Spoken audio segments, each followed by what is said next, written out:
মাশাআল্লাহ, আপনাদের কিউটি আপুর নতুন একটা ভিডিওতে সকলকেই স্বাগতম। আসসালামু আলাইকুম। ডিআরএন লাইফস্টাইলের নতুন একটা ভিডিও। আজকের ভিডিওটাতে আমি একটু খুশি না, আমার মনটা একটুও ভালো না। আমার ফোনটা গত 2 মাস থেকে নষ্ট। ধীরে ধীরে এভাবে গ্রিন লাইন বাসের মালিক আমি হয়ে যাই। ফোনটার সাথে আমার অনেক স্মৃতি জড়িত। এই ফোনটা থেকে আমি প্রথম ব্লগিং শুরু করি। অনেক ব্লগিং দেখে মনে সাহস যোগায়, ভিডিও এডিটিং থেকে ভিডিও ছাড়া, ব্লগিং পেজ, ইউটিউব চ্যানেল সব কিছুর প্রথম সাক্ষী আমার এই ফোনটা। জানেন, ফোনটা নষ্ট হওয়াতে না আমি অনেক বেশি আপসেট হয়ে গেছিলাম, ট্রমাটাইজডের মতো হয়ে গেছি। জানেন, এত বেশি মন খারাপ লাগতো, মানে কারোর সাথে কথা বলতে কোনো কিছুই ভালো লাগতো না।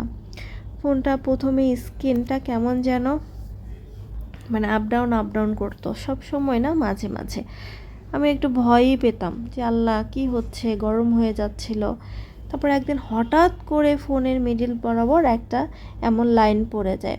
আমি কিন্তু যখন থেকে ফোন ইউজ করি প্রথম থেকেই আমি স্যামসাং ইউজার, আমি কখনোই অন্য কোনো ফোন ইউজ করিনি। আর আমার কেমন যেন স্যামসাংয়ের প্রতি একটা অন্যরকম ভালোবাসা অনেক আগে থেকেই।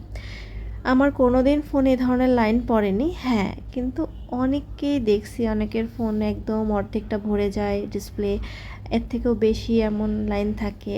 কিন্তু আমার জীবনে এই ধরনের অভিজ্ঞতার সম্মুখীন আমি ওই প্রথম। কেন লাইন পড়ে আমি সেটাও জানি না। এখন যেহেতু ওই যে বলে না, মানুষ দেখে শিখে, থেকে শিখে, বিপদে পড়ে শিখে, আমার অবস্থাটা তাই। আমার সাথে এই ঘটনা ঘটেছে দেখে আমি এখন শিখেছি। আমার এই ফোনটা ছিল স্যামসাং A71, খুবই ভালো ছিল ক্যামেরা, সাথে ছিল ডিসপ্লে, আর এত স্লিম ছিল মানে হাতে নিলে মনেই হতো না যে এখানে ভারী কিছু বা ফোন আছে। আমার এই ধরনের স্লিম সেটগুলোই ভালো লাগে, ওই বড়লো মোটা ফোন আমার একটুও ভালো লাগে না। তো যাই হোক, ফোনটা নষ্ট হওয়ার পর আমি রেগুলার ভিডিও দিতে পারি না, আমি পেজে আসতে পারি না, এডিটিং করতে পারি না, কারণ আমি মোটামুটি সব কিছু এই ফোনের মাধ্যমেই করি। এডিটিং, ভিডিও আপলোড দেয়া, ভিডিও করা, পিক তোলা, সব কিছু। তো সব কিছু হুট করে বন্ধ হয়ে যায়। আর একটা জিনিসে যেহেতু আমি ইউজ টু, আর আমার ব্লগিংটা খুবই শখের একটা জায়গা, এখান থেকে টাকা ইনকাম করব, বাড়ি গাড়ি হবে, একেবারে টাকার উপরে শুয়ে থাকবো এরকম স্বপ্ন আমার নেই। কিন্তু হ্যাঁ, একটা জিনিস, একটা কাজ করছি, এফোর্ট দিচ্ছি, সেখান থেকে কিছু আসবে এটা সবাই চায়।